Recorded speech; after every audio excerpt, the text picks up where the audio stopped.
Қазақ халқы биік қойған жанынан қыздың арын.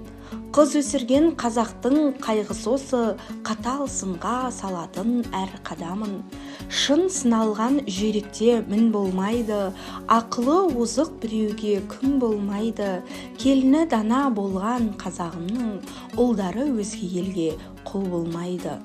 Атым Айгерім Сіргелі екен кешегі бір атамыз, орта жүздің Найман атты руының келінімін.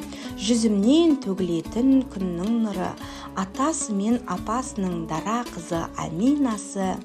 Ең керемет 22-ші бөбекжай бала бақшасында тәрбиеленіп жатыр менің ботам, алаңсыз ұстаздардың арқасында.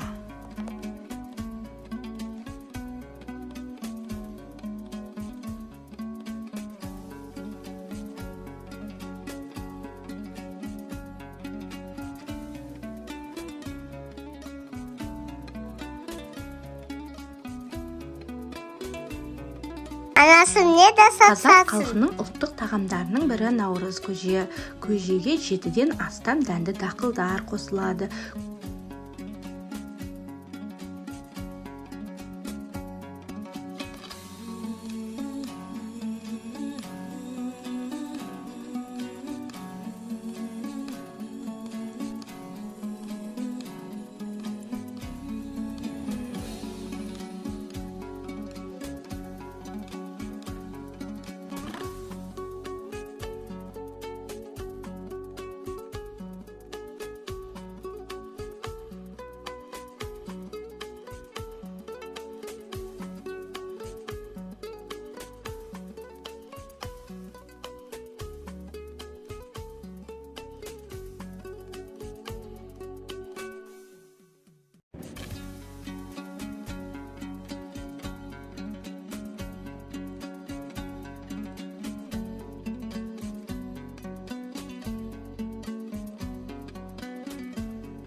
Asiye не де салатсың? Қазақтың ұлттық тағамдарының бірі құрт.